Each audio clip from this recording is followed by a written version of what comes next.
Okay, we're about a mile south of Oakfield. So as I was saying, now that I knew that the tram road that Gramp referred to and that I read about in the Tifton Gazette, now that I knew that connected Oakfield to Doles, I just simply looked at a satellite image map of this area and found a perfectly straight line cut into the forest and through the fields. And now that tram road is still maintained, because, and it makes sense, they ran power lines through this area. So what you're seeing here is that old tram road that connected Oakfield to Doles. And again, we're just about a mile south of the town of Oakfield. And I pulled off the side of the road here on the busy Georgia-Florida Parkway. And that the old tram road continues a little bit further this direction, which would have put it, again, south of the old depot. So now where Gramp picked up the tram road, I couldn't tell you. I don't know if the Georgia-Florida Parkway, obviously the Parkway wasn't here, but was this an old road that he would have walked down? Or would he have come straight down from the depot and picked up the tram road down there somewhere? Likely down there somewhere. It's a busy highway.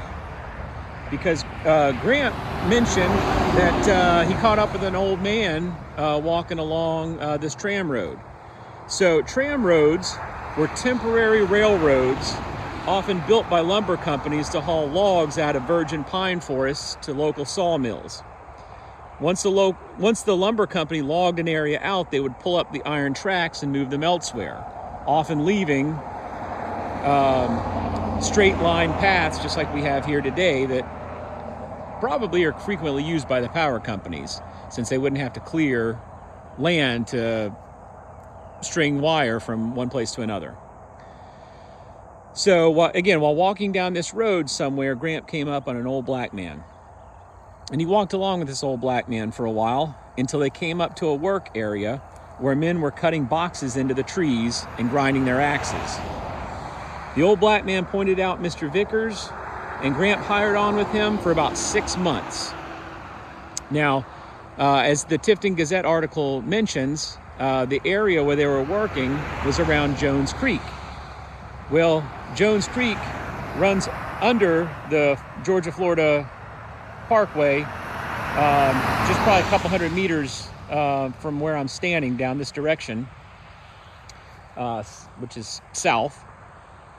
And it crosses over what would have been this tram road, probably less than a mile down. And my assumption is right where it crossed over is about where this work site was. So obviously there's a fence here. I'm not gonna walk in on private property, but probably about, as far as the eye can see down there is about where Vickers' work camp was, where Gramp went.